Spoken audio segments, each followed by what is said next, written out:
देखिए दोस्तों, आज का प्रश्न है, निम्न में से कौन सा शब्द डर का पर्यायवाची नहीं है? तो कौन सा शब्द है जो डर का पर्यायवाची नहीं है? स्थिति, भीति, भय और त्रास। तो डर का पर्यायवाची कौन सा नहीं है? भीति भी है, भय भी है और त्रास भी है। तो ए है स्थिति, ए ऑप्शन है, ये डर का पर्यायवाची नहीं है।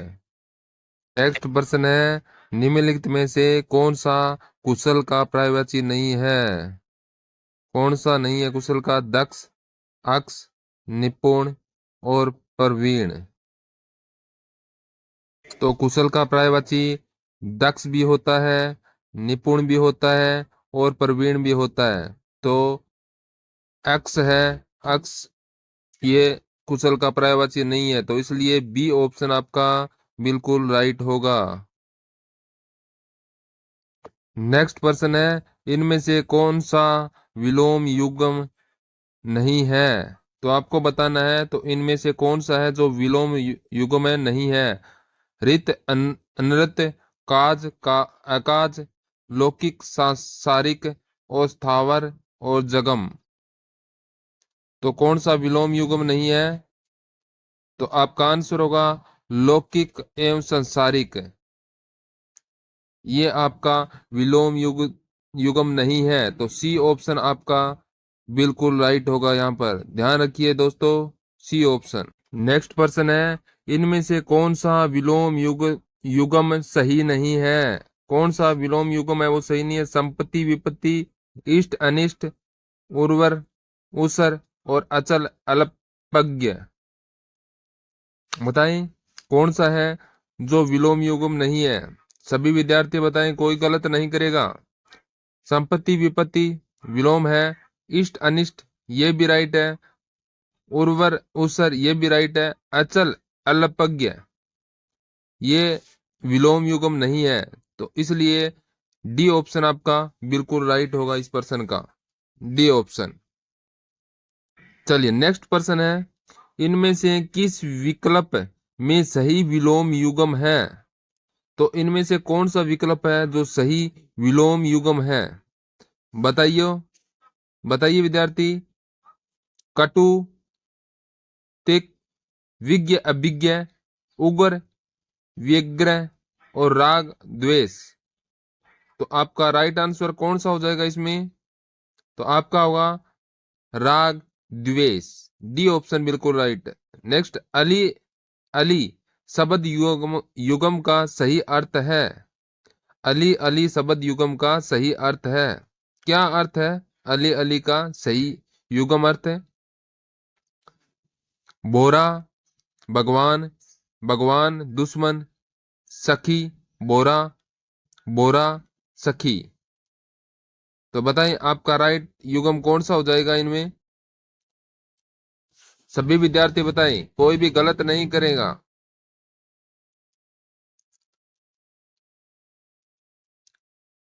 तो आप और सभी क्लास को लाइक कर दें और नए विद्यार्थी सब्सक्राइब करना ना भूले। तो राइट होगा बोरा और सखी, बोरा और सखी। डी ऑप्शन आपका बिल्कुल राइट होगा।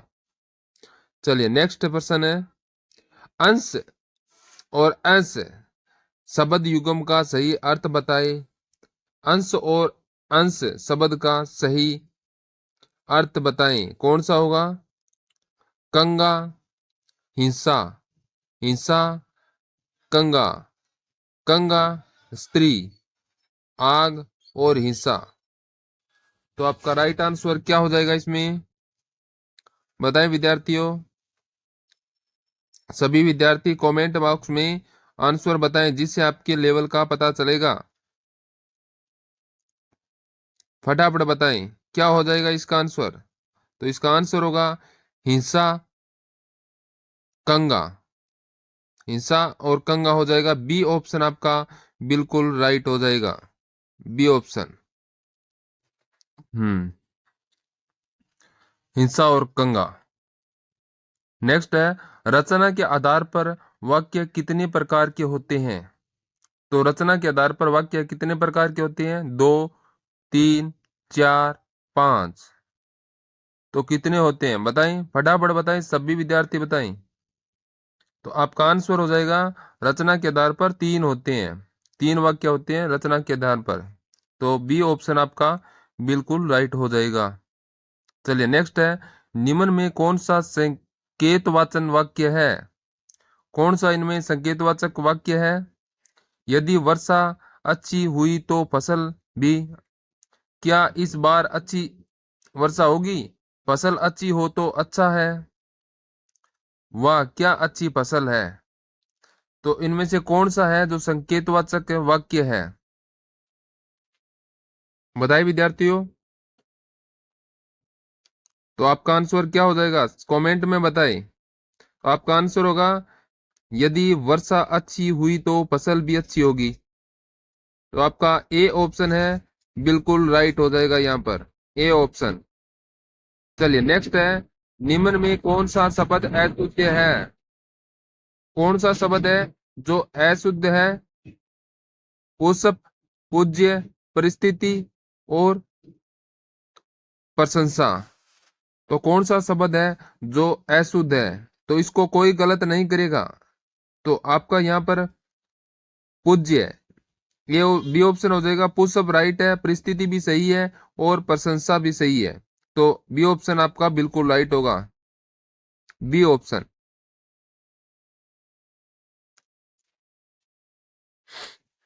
चलिए नेक्स्ट प्रश्न, निम्नलिखित में से शुद्ध वर्तनी वाला वाक्य कौन सा है? शुद्ध वर्तनी वाला वाक्य कौन सा है इनमें से बताइए। बताएं विद्यार्थियों, सभी कमेंट बॉक्स में आंसर दें, कोई भी गलत नहीं करेगा। तो आपका हो जाएगा अध्ययन, सी ऑप्शन आपका राइट हो जाएगा, अध्ययन। सी ऑप्शन को ब्लॉक कर दिया जाए। चलिए नेक्स्ट प्रश्न है, निम्नलिखित में से शुद्ध वाक्य छोड़िए। आप बताएं इनमें शुद्ध वाक्य कौन सा है, वो छांटना है। तुम इसका दाम देने जाओ, उम्र की संतान अच्छा है, मुझे आपका काम बहुत पसंद, बेफजूल बात मत करो। तो इनमें कौन सा वाक्य है जो शुद्ध वाक्य है? फटाफट बताए विद्यार्थी। और क्लास को लाइक करना ना भूलें, जो नए विद्यार्थी है वो चैनल को सब्सक्राइब कर दें। तो आपके हर एग्जाम के लिए ये महत्वपूर्ण प्रश्न है। तो यहाँ पर शुद्ध वाक्य होगा मुझे अपना काम बहुत पसंद है। तो सी ऑप्शन आपका बिल्कुल राइट हो जाएगा यहाँ पर। नेक्स्ट है, निम्नलिखित में से अशुद्ध वाक्य है। अशुद्ध वाक्य, पुस्तकों में यह श्रेष्ठ है, वे अच्छे अध्यापक हैं, वे लोग जा रहे हैं, चाय में कौन गिर गया। तो यहाँ पर अशुद्ध वाक्य है वो कौन सा है बताएं विद्यार्थियों। तो अशुद्ध वाक्य हो जाएगा यहाँ पर चाय में कौन गिर गया। तो डी ऑप्शन आपका अशुद्ध वाक्य, डी ऑप्शन हो जाएगा, राइट हो जाएगा यहाँ पर। नेक्स्ट प्रश्न है, मल्हार अलापना मुहावरे का उचित अर्थ चुनिए। मुल्हार और अलापना का मुहावरे का उचित अर्थ बताएं। अपनी ही बड़ाई करते रहना, व्यर्थ की आशा पर प्रसन्न रहना, चैन से जिंदगी काटना और झूठी बातें उड़ाना। तो मल्हार अल्हा मल मल्हा मल्हार और अलापना मुहावरे का उचित अर्थ क्या होगा? फटाफट बताएं विद्यार्थियों, सभी कमेंट बॉक्स में आंसर दें। क्या हो जाएगा इसका आंसर बताएं। तो इसका राइट आंसर होगा चैन से जिंदगी काटना। सी ऑप्शन आपका बिल्कुल राइट हो जाएगा। नेक्स्ट है, महर्षि का सही संधि विच्छेद है। महर्षि का सही संधि विच्छेद है कौन सा है बताएं। महर्षि का सही संधि विच्छेद कौन सा है? महत प्लस ऋषि, महान प्लस ऋषि, महा प्लस ऋषि, मह प्लस ऋषि। तो यहाँ पर हो जाएगा आपका महा प्लस ऋषि। सी ऑप्शन आपका बिल्कुल राइट हो जाएगा।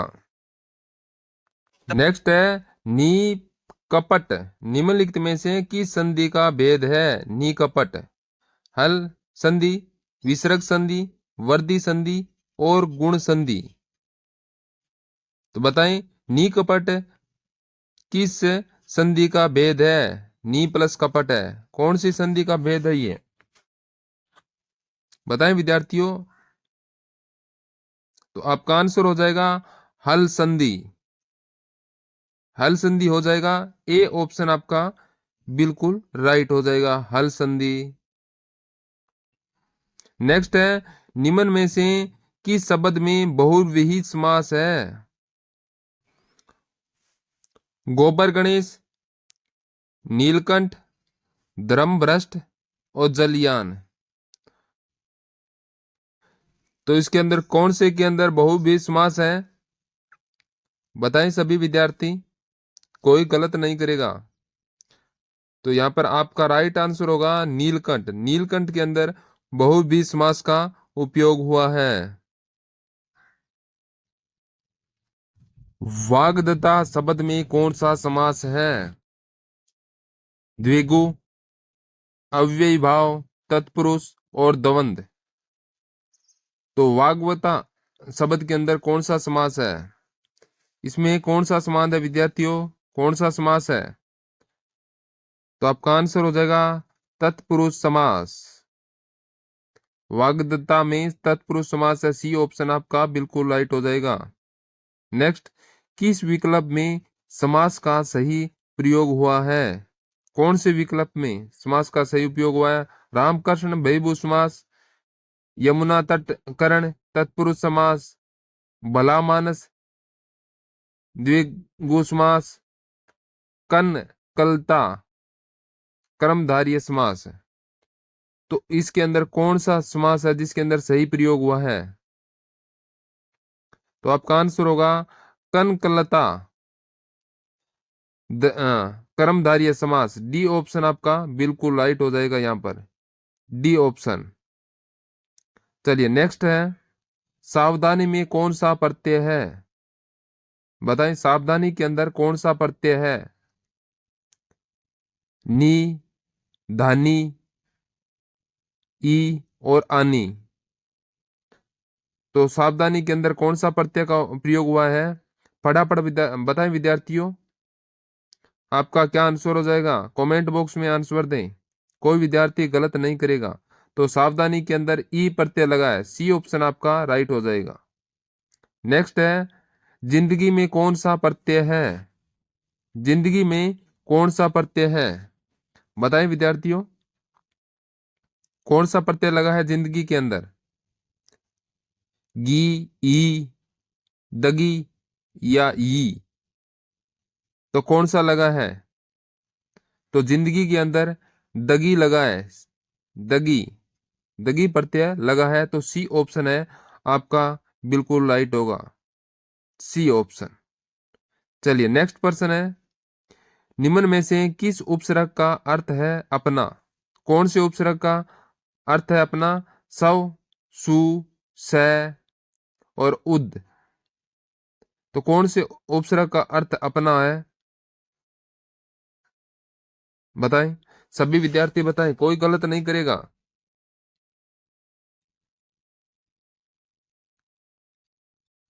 तो यहां पर स्वर्ग उपसर्ग, सवर, सब उपसर्ग हो जाएगा, सव। ए ऑप्शन आपका बिल्कुल राइट हो जाएगा यहां पर।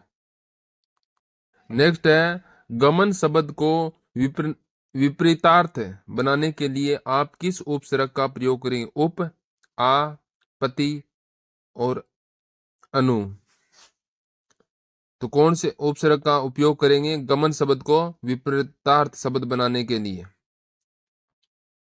बताएं विद्यार्थियों, कोई भी आंसर गलत नहीं करेगा।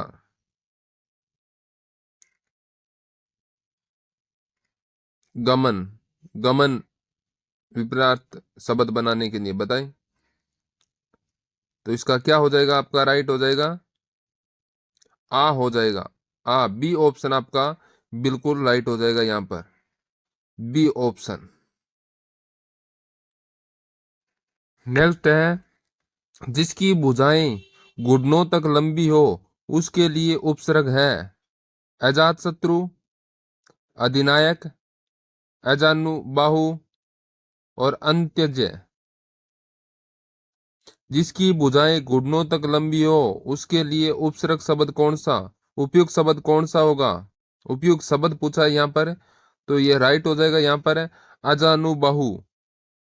अजानुबाहु सी ऑप्शन आपका बिल्कुल राइट हो जाएगा यहाँ पर। नेक्स्ट है निम्न में से किस विकल्प में एक वाक्यांश के लिए दिया गया एक शब्द सुमेलित नहीं है?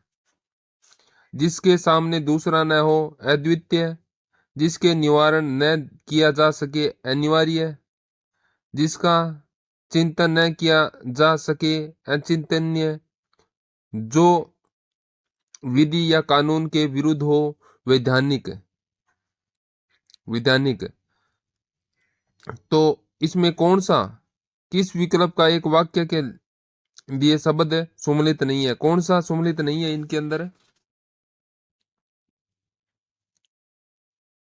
बताएं सभी विद्यार्थी बताएं। तो इसके अंदर है जो विधि का या कानून के विरुद्ध हो वैधानिक। तो आपका डी ऑप्शन है जो शब्द सुमेलित नहीं है, तो इसके अंदर डी ऑप्शन आपका बिल्कुल राइट हो जाएगा। डी ऑप्शन ध्यान रखिएगा विद्यार्थियों, कोई ऐसे प्रश्नों को गलत नहीं करेगा। नेक्स्ट प्रश्न है निम्न में से किस विकल्प में एक वाक्यांश के लिए दिया गया एक शब्द सुमेलित नहीं है? तो कौन सा नहीं है? जिसे बुलाया गया न हो अनाहुत, जो पहले कभी न हुआ हो अप्रत्याशित, जो जीता न जा सके अजेय, जिसका जन्म अगर या पहले हुआ हो अग्रज। तो यहां पर कौन सा वाक्य है जो इसमें सुमेलित नहीं है? क्या हो जाएगा आपका आंसर बताएं, क्या होगा इसका आंसर? तो आपका राइट आंसर होगा जो पहले कभी न हुआ हो अप्रत्याशी। तो इसके अंदर बी ऑप्शन है जो बिल्कुल आपका राइट हो जाएगा, बी ऑप्शन। चलिए नेक्स्ट है कौन सा शब्द विष्णु का पर्यायवाची नहीं है? विष्णु का पर्यायवाची नहीं है, कौन सा शब्द है विष्णु का पर्यायवाची नहीं है? केशव, चक्र पाणी, दामोदर, मुक्त पुरुष। तो डी ऑप्शन है मुक्त पुरुष है, ये विष्णु का पर्यायवाची नहीं है। केशव है, चक्रपाणी है और दामोदर है, ये सभी विष्णु के पर्यायवाची है। तो डी ऑप्शन आपका बिल्कुल राइट होगा। निम्नलिखित में से कौन सा एक अनाथ का पर्यायवाची नहीं है? कौन सा इनमें से अनाथ का नहीं है? बेसहारा, यतीम, अनाड़ी और निराश्रित। तो इसमें कोई भी गलत नहीं करेगा। अनाथ का पर्यायवाची कौन सा नहीं है इसमें से? कोई भी गलत नहीं करेगा। बेसहारा है, यतीम है और निराश्रित है। तो यहाँ पर अनाड़ी है, ये नहीं है। तो बेसहारा है, यतीम है और निराश्रित है, ये अनाथ का पर्यायवाची है। अनाड़ी है जो अनाथ का पर्यायवाची नहीं है, तो इसलिए सी ऑप्शन है आपका बिल्कुल राइट हो जाएगा, सी ऑप्शन। चलिए नेक्स्ट है संधि शब्द का सही विलोम है विग्रह, हास्य, श्रेष्ठ और व्यष्टि। तो संधि शब्द का सही विलोम है कौन सा है इनमें से? संधि शब्द का सही विलोम है तो आपका होगा विग्रह। ए ऑप्शन आपका बिल्कुल राइट हो जाएगा यहाँ पर, ए ऑप्शन याद रखिएगा दोस्तों। चलिए नेक्स्ट प्रश्न है खरा शब्द का विलोम होगा, खरा शब्द का खोटा, साफ, सोना और सरल। सरल तो खरा शब्द का विलोम शब्द कौन सा हो जाएगा बताएं विद्यार्थियों, गलत नहीं करेगा कोई भी। इसका तो आप सभी को आना चाहिए। खरा का विलोम शब्द हो जाएगा खोटा, खोटा हो जाएगा। ए ऑप्शन आपका बिल्कुल राइट हो जाएगा। चलिए नेक्स्ट है आयात शब्द का विलोम है सुयात, निर्यात, आयत और कुयात। तो आयात का विलोम शब्द हो जाएगा निर्यात। बी ऑप्शन आपका राइट हो जाएगा यहाँ पर, बी ऑप्शन। चलिए नेक्स्ट प्रश्न है, निम्न में से कौन सा शब्द युग्म सही नहीं है? कौन सा शब्द युग्म सही नहीं है? प्रसाद भोग, प्रसाद चार दीवारी, मेघ बादल, मेघ यज्ञ, रंक मेघ यज्ञ, रंक राई, रंग वर्ण, बल शक्ति, बल पत्थर। तो इनमें से कौन सा शब्द युग्म है जो सही सही है?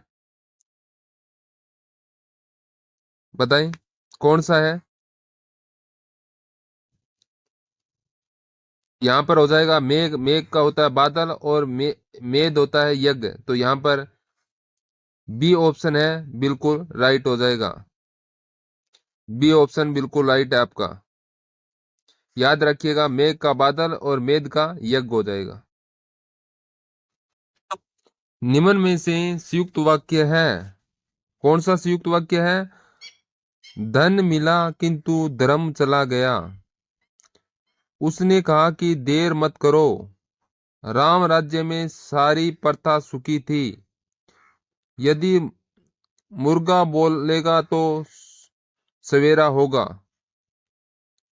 तो इनमें से कौन सा है जो संयुक्त वाक्य है? बताएं, सभी बताएं विद्यार्थियों, कौन सा है संयुक्त वाक्य है? तो यहाँ पर हो जाएगा धन मेला किंतु धर्म चला गया। तो ए ऑप्शन बिल्कुल राइट हो जाएगा। नेक्स्ट, मैंने सुना है कि देश बदल रहा है, यह वाक्य है सरल वाक्य है, मिश्र वाक्य है, संयुक्त वाक्य है और संदेहार्थ वाक्य है। तो मैंने सुना है कि देश बदल रहा है, यह वाक्य कौन सा वाक्य है? तो आपका उत्तर होगा मिश्रित वाक्य है। बी ऑप्शन आपका राइट होगा, मिश्रित वाक्य है ये। चलिए नेक्स्ट प्रश्न है, निम्नलिखित में से शुद्ध वर्तनी वाला शब्द कौन सा है? उत्तरदायी, उत्तरदायी, उत्तरदायी और उत्तरदायी। तो कौन सा है शुद्ध वर्तनी वाला शब्द? फटाफट बताएं विद्यार्थियों, कोई भी गलत नहीं करेगा। तो इसका आंसर हो जाएगा उत्तरदायी। बी ऑप्शन है जो ये शुद्ध वर्तनी है। चलिए नेक्स्ट प्रश्न है, कौन सा शब्द शुद्ध है? कौन सा? 46, 46, 46 और 46। तो कौन सा शब्द है जो शुद्ध है? तो उत्तर होगा 46। ए ऑप्शन आपका राइट हो जाएगा, ए ऑप्शन। चलिए नेक्स्ट प्रश्न है, हींग लगे ना फिटकरी, रंग भी चोखा आए, लोकोक्ति का अर्थ है। तो इस लोकोक्ति का अर्थ क्या है? हींग लगे ना फिटकरी, रंग भी चोखा आए। ये तो आपने बहुत बार सुना होगा। तो इसका आंसर दीजिए। बहुत खर्च खराब काम, बिना खर्च अच्छा काम, और खर्च कम काम अच्छा, न काम न खर्च। तो इसका आंसर क्या हो जाएगा? हींग लगे ना फिटकरी, रंग भी चोखा आए। कुछ भी नहीं लगे फिर भी काम हो जाना। तो इसका क्या हो जाएगा आपका? यहाँ पर सही अर्थ क्या होगा? फटाफट बताएं सभी विद्यार्थी, और क्लास को लाइक कर दें, और जो नए विद्यार्थी है वो क्लास को सब्सक्राइब करना ना भूले। तो इसका राइट आंसर क्या हो जाएगा यहाँ पर? तो आपका हो जाएगा बिना खर्च अच्छा लाभ। बी ऑप्शन राइट हो जाएगा। नेक्स्ट, निम्नलिखित शब्दों में से स्वर संधि से संबंधित उदाहरण बताएं। स्वर संधि से संबंधित उदाहरण कौन सा है? पुस्तक, संदिग्धि, दिग्दर्शन और उज्जवल। तो कौन सा है स्वर संधि से संबंधित उदाहरण? तो आपका उत्तर हो जाएगा पुस्तक। पुस्तक ए ऑप्शन राइट हो जाएगा आपका। नेक्स्ट है, ई प्लस आ बराबर या, किस संधि में इस प्रकार का परिवर्तन होता है? कौन से संधि में? गुण संधि, यादी संधि, यण संधि और वृद्धि संधि। तो ये होगा यण संधि के अंदर होता है। सी ऑप्शन राइट हो जाएगा आपका। नेक्स्ट, तद्रूप, तद्रूप में किसकी संधि है? व्यंजन संधि, गुण और व्यंजन और विसर्ग। तो कौन सी संधि है इसमें? तो उत्तर होगा व्यंजन। सी ऑप्शन आपका बिल्कुल राइट हो जाएगा। चलिए नेक्स्ट प्रश्न है, हरिद्वार के कुंभ में एक महात्मा बैठे थे, रेखाकृत पद में कौन सा समास है? हरिद्वार के कुंभ में एक महात्मा बैठे थे, इसके अंदर कौन सा समास है? किस समास का प्रयोग किया गया इस वाक्य के अंदर? बताएं विद्यार्थियों, सभी बताएं फटाफट, कोई गलत नहीं करेगा। तो इसका उत्तर होगा बहुव्रीहि समास। बहुव्रीहि समास का उपयोग हुआ है, डी ऑप्शन आपका राइट हो जाएगा। नेक्स्ट है 10-12 लोगों ने उसे बुरी तरह पीटा, रेखांकित पद में कौन सा समास है? तो 10-12 लोगों ने उसे बुरी तरह से पीटा, इसमें कौन सा समास है?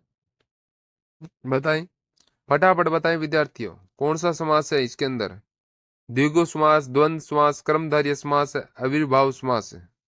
तो इनमें से कौन सा समास का उपयोग हुआ इस शब्द के अंदर? कोई विद्यार्थी गलत नहीं करेगा। और फटाफट क्लास को लाइक कर दें, नए विद्यार्थी है वो सब्सक्राइब करना ना भूलें। तो आपका आंसर यहां पर हो जाएगा, राइट आंसर होगा द्विगु समास, बी ऑप्शन आपका बिल्कुल राइट होगा, द्वंद्व समास होगा। नेक्स्ट है ऊंच नीच के भाव से समाज में विकास का मार्ग अवरुद्ध हो जाता है, रेखांकित पद में समास है। तो इसके अंदर कौन सा समास है? ऊंच नीच के भाव से समाज में विकास का मार्ग अवरुद्ध होता है। तो इसके अंदर कौन से समास का उपयोग हुआ है? द्विगु, द्वंद्व, कर्मधारय और बहुव्रीहि समास। तो इसके अंदर कौन से समास का उपयोग हुआ है? तो उत्तर होगा द्वंद्व, बी ऑप्शन बिल्कुल राइट होगा। नेक्स्ट प्रश्न है रसोईया में प्रत्यय है, रसोईया के अंदर कौन सा प्रत्यय है? या, इया, आ, रस। तो रसोईया के अंदर कौन सा प्रत्यय है? तो उत्तर होगा इया, इया प्रत्यय लगा हुआ है, बी ऑप्शन है आपका राइट हो जाएगा, बी ऑप्शन आपका बिल्कुल राइट है। नेक्स्ट है औपचारिक शब्द में प्रत्यय लगा है, औपचारिक शब्द के अंदर कौन सा प्रत्यय लगा हुआ है? ए, क, इक और अक। तो औपचारिक के अंदर कौन सा प्रत्यय लगा हुआ है? बताएं सभी विद्यार्थी, कोई गलत नहीं करेगा। तो आपका आंसर हो जाएगा इक प्रत्यय लगा हुआ है इसके अंदर, इक। तो सी ऑप्शन आपका बिल्कुल राइट हो जाएगा। नेक्स्ट, निम्न में से आवी उपसर्ग का सही अर्थ है, आवी उपसर्ग का सही अर्थ क्या होगा? प्रकट, रहित, अपना, सहित। तो आवी उपसर्ग का सही अर्थ क्या हो जाएगा यहाँ पर है? तो वो होगा प्रकट, प्रकट, ए ऑप्शन बिल्कुल राइट हो जाएगा। नेक्स्ट प्रश्न है निम्न में से उत उपसर्ग का सटीक अर्थ है, उत उपसर्ग का सटीक अर्थ क्या है? ऊपर, भिन्नता, नीचे और बिना। तो उत के अंदर कौन सा उपसर्ग का सही सटीक है अर्थ है? तो आपका आंसर हो जाएगा ऊपर। क्या होगा? ऊपर, ए ऑप्शन आपका बिल्कुल राइट हो जाएगा। नेक्स्ट, पक्षी का पर्यायवाची शब्द निम्न में से है, तो इनमें से पक्षी का पर्यायवाची कौन सा है? बूधर, मीन, वृद्ध और विहंग, मीन, वृद्ध और विहंग। तो पक्षी का पर्यायवाची कौन सा है इनमें से? बताएं। तो आपका आंसर हो जाएगा विहंग, डी ऑप्शन है बिल्कुल राइट होगा, विहंग है जो पक्षी का सही पर्यायवाची है, डी ऑप्शन आपका बिल्कुल राइट है। नेक्स्ट प्रश्न है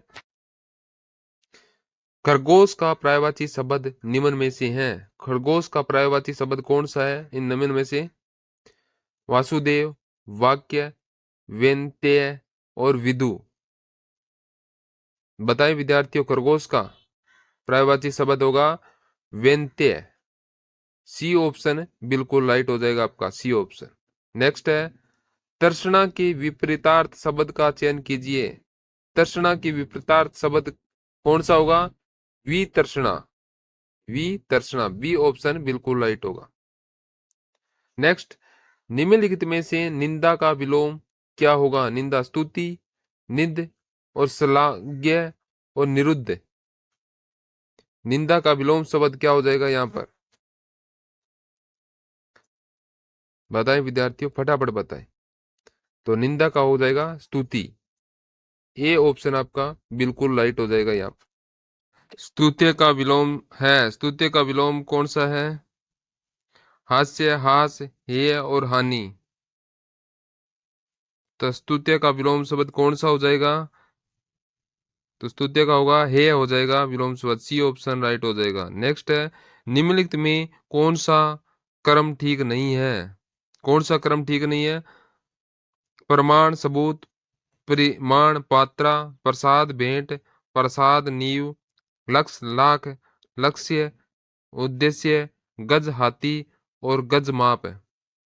तो इनमें से कौन सा है जो इसका क्रम सही नहीं है? तो यहाँ पर प्रसाद, भेंट और प्रसाद, नींव।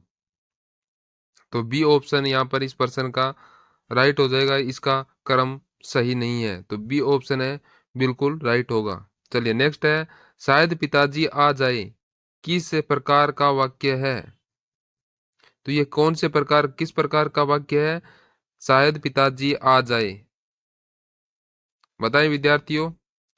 अज्ञार्थक, संदेहार्थक और इच्छार्थक और संकेतार्थक, संकेतावाचक, सॉरी संकेतावाचक है डी ऑप्शन। तो ये कौन किस प्रकार का वाक्य है?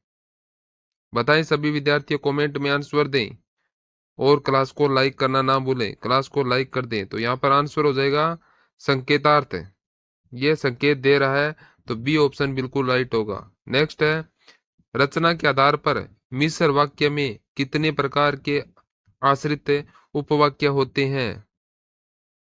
कितने आश्रित उपवाक्य होते हैं? 2, 3, 4 और 5। बताएं विद्यार्थियों, रचना के आधार पर मिश्र वाक्य में कितने प्रकार के आश्रित वाक्य होते हैं? तो हो जाएंगे 3 हो जाएंगे, बी ऑप्शन बिल्कुल राइट है। नेक्स्ट, किस क्रमांक में सही शब्द शुद्ध है? कौन से क्रमांक में सही शब्द है शुद्ध है? बताएं सभी विद्यार्थी। सन्मुख, तपोपरांत, संप्रति, संस्कृत, तदुपरांत, सम्मुख, माननीय और निरपराधी। तो इसका आंसर क्या हो जाएगा? उत्तर होगा सी ऑप्शन होगा तदुपरांत,